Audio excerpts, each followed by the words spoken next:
ఓట్లను గెలిపించినటువంటి అందరం కూడా ఈరోజు తల్లి భాగ్యలక్ష్మి అమ్మవారి దర్శనం కోసం రావడం జరిగింది. కన్వీనర్లో మేయర్గా శ్రీనివాస్ గారు, కొలగాని శ్రీనివాస్ గారు, డిప్యూటీ మేయర్గా వై సునీల్ గారు, అదేవిధంగా గౌరవ కార్పొరేటర్లు, గౌరవ కౌన్సిలర్స్ అందరం కూడా ఈరోజు పార్టీ ఆఫీస్ పోయి పార్టీ ఆఫీసు సందర్శించి ఈరోజు ఆ భాగ్యలక్ష్మి అమ్మవారి దర్శనం కోసం రావడం జరిగింది.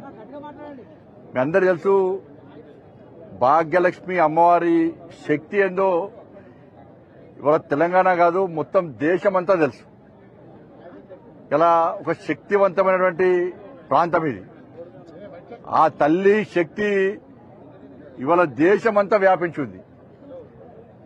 నాకు ఆ కరీంనగర్లో నా మహాశక్తి ఆ తల్లి, ఇక్కడ పాత బస్తీలోని నా భాగ్యలక్ష్మి అమ్మవారు. ఆ అమ్మవార్ల కరుణా కటాక్షంతోనే ఇప్పటివరకు ఎలాంటి ఆటంకాలు అడ్డంకులు లేకుండా ఎన్ని ఆటంకాలు వచ్చినా, ఎన్ని అవరోధాలు వచ్చినా, ఎన్ని కుట్రలు జరిగినా, ఎన్ని కుతంత్రాలు జరిగినా అక్కడ మహాశక్తి అమ్మవారు, ఇక్కడ ఈ భాగ్యలక్ష్మి అమ్మవారి యొక్క కరుణా కటాక్షలు నా మీద మా పార్టీ మీద ఉన్నాయి కాబట్టే అన్నింటినీ తట్టుకొని ఇలా ఈ విజయ పరంపర కొనసాగిస్తున్నాం మేము. అందుకే ఆ తల్లిని మొక్కున్నాం.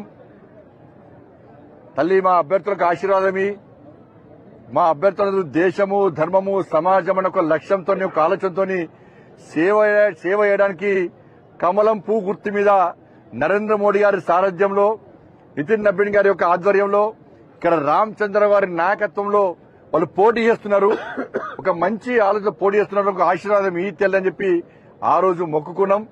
ఆ మొక్కు తీసుకోవడానికే ఈరోజు మా అందరు అభ్యర్థులతో, మా నాయకులతో అందరితో కలిసి ఈరోజు తల్లి దర్శనం చేసుకోవడం జరిగింది. చాలా పవర్ఫుల్ టెంపుల్. మళ్ళీ చెప్తున్నా, ఎప్పుడు ఎన్నికలు జరిగినా ఈ తెలంగాణ రాష్ట్రంలో వచ్చేది భారతీయ జనతా పార్టీ ప్రభుత్వము. భారతీయ జనతా పార్టీ ప్రభుత్వం వచ్చిన వెంటనే ఇలా ఈ భాగ్యలక్ష్మి అమ్మవారి టెంపుల్ ను గోల్డెన్ టెంపుల్ గా 100% మార్చుతాం. ఇలా పంజాబ్ లో స్వర్ణ దేవాలయం ఏ విధంగా ఉందో ఇలా ఈ తెలుగు రాష్ట్రాల్లో ఈ ప్రాంతంలో ఇలా భాగ్యలక్ష్మి అమ్మవారిని ఆ దేవాలయాన్ని గోల్డెన్ టెంపుల్ గా మార్చి తీర్థం. ఆ అమ్మవారికి అట్లా సేవ చేసే అవకాశం మాకు ఇవ్వాల్సిందిగా ఇలా అమ్మవారిని వేడుకుంటున్నాం మేము. ఎందుకంటే ఇక్కడ ఉన్నటువంటి హిందూ సమాజానికి రక్ష ఆ తల్లే. ఇక్కడ నుంచి ఇక్కడ గుండాల యొక్క ఎంఎం పార్టీ గుండాల యొక్క అరాచకాలు తట్టుకోలేక చాలా మంది హిందువులు వేరు.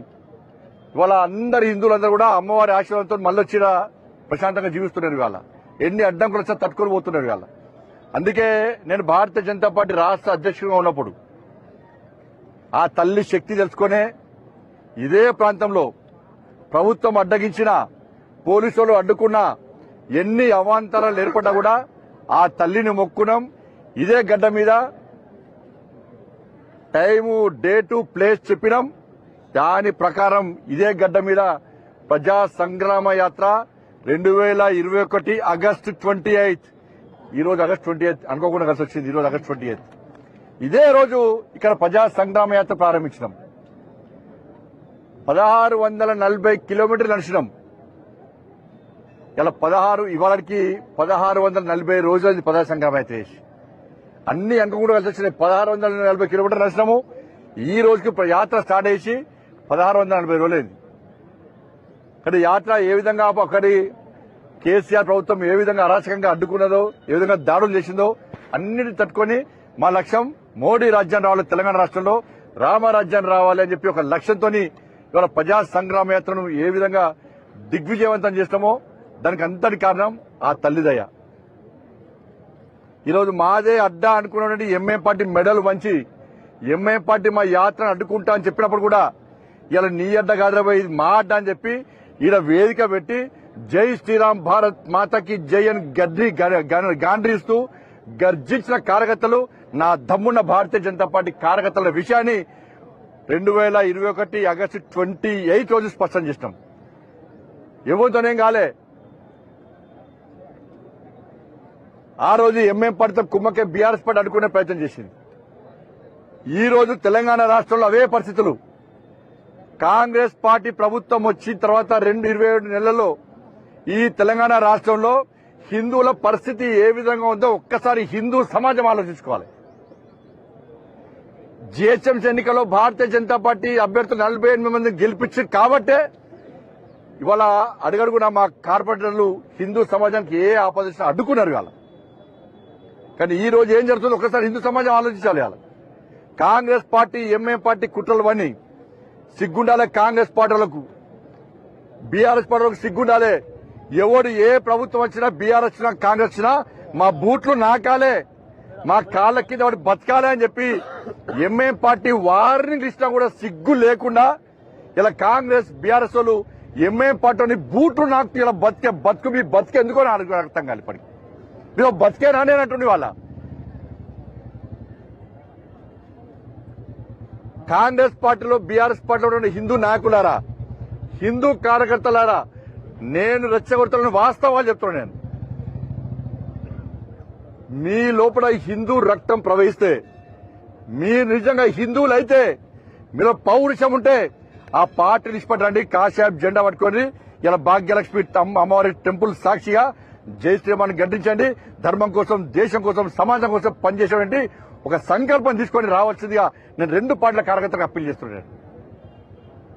అరే 27 నెలలే కాంగ్రెస్ పార్టీ ప్రభుత్వం వచ్చి సికింద్రాబాద్ లో ముత్యాలమ్మ గుడి దాడి, జుబ్లీస్ లో పెద్దమ్మ గుడి మీద దాడి, సంతోష్ నగర్ లో దేవాలయం మీద దాడి, జుక్కల్లో దుర్గామాత అమ్మవారి మీద దాడి,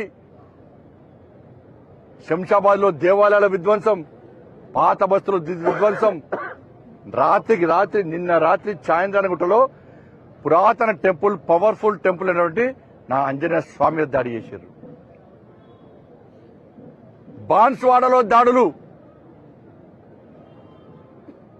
ఎక్కడ పోయినా కాంగ్రెస్ పార్టీ ఎంఐ పార్టీ ప్రభుత్వం ఏర్పడిన తర్వాత తెలంగాణ రాష్ట్రంలో ఎందుకు దేవాలయాల మీద దాడులు జరుగుతున్నాయి? అలా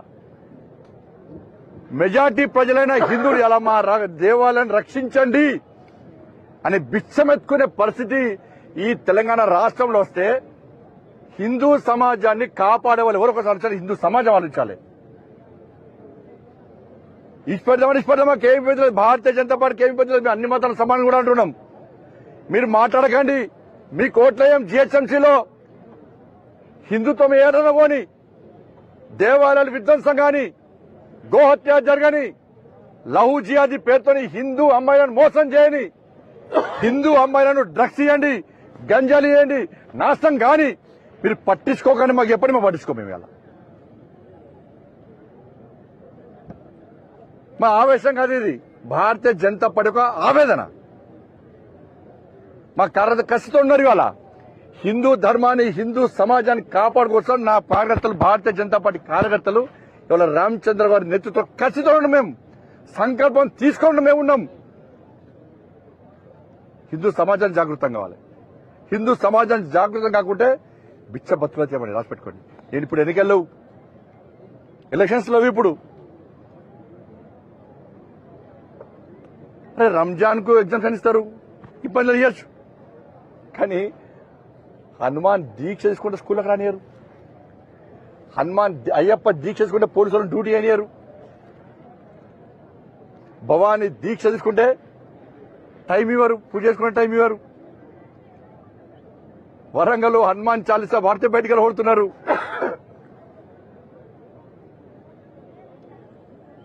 ఇదా పరిస్థితి దేశం తెలంగాణ రాష్ట్రంలో హిందువుల పరిస్థితి. ఇట్లా బతుకోమంటారా? ఇట్లా బతుకుదామా? ఒక్కసారి హిందూ సమాజం ఆలోచించాలి. ఇట్లా బతుకుదామా?